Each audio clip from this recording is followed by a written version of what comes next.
Hello everyone, today I'd like to introduce you to the new change or new part request form. This form is now available online, compared to the old change request form. You can access it directly via a link and submit your idea or request. At the same time, many sub-processes have been automated in the background, so you'll have less work to do. In this video, I will show you how to access, fill out, and submit the change or new part request form. We'll go through it together to ensure there are no uncertainties afterward. First, use the link provided to you. Make sure you're connected to our network, either directly at the company or via VPN. A Microsoft Forms form will open. The first time you access it, you might need to sign in with your Microsoft Teams account, but in most cases, you'll already be logged in. The form contains 10 questions and allows you to add up to 3 attachments. The content is exactly the same as the request form you are familiar with from the past and is based on the DIN ISO 10007 standard. I want to walk you through a practical example of how to fill out the form so that you understand what information is relevant in each field. As you can imagine, the more precise your information, the shorter the processing times.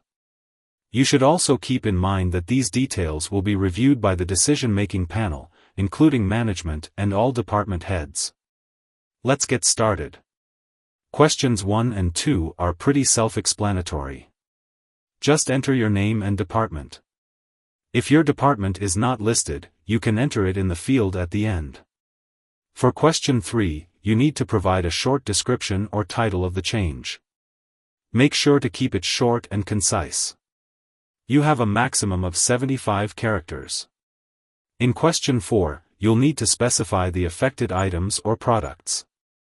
You can either list all item numbers or provide the product that will be changed. If it's a completely new or OEM product, make sure to mark it accordingly. For question 5, which asks for a detailed description, provide an exact explanation of the change. As a guide, we have already included the relevant content points in the request form. If you have added any attachments, you should refer to them here. Question 6 is for describing the technical solution. If you already have an idea, feel free to describe it here. Maybe the customer has provided you with specific requirements. For question 7, we want to know the justification for why we should implement this project. What benefits will it bring to Thermocon? You can imagine that other projects might be delayed because of this, so the justification is important. Next, question 8 asks about the sales or forecast. How many of the items have been sold in the past, or what revenue is expected from this request? Please provide specific numbers. Question 9 addresses whether this is a one-time project implementation or if it will be a future standard product. We also need fixed dates. In the past, we often received responses like, as soon as possible, or, end of Q3. We need a specific date that we can work with. You can simply select the date from the calendar. If it's a general change or improvement and there's no concrete delivery date, please enter December 31st as the target date. You can add up to 3 attachments, and the allowed file types are listed below. Once you've filled out the request and checked everything, you can submit the form. After submitting, if everything worked correctly, you'll receive a confirmation email with your reference number within about a minute. This number will serve as a unique identifier for your request throughout the process.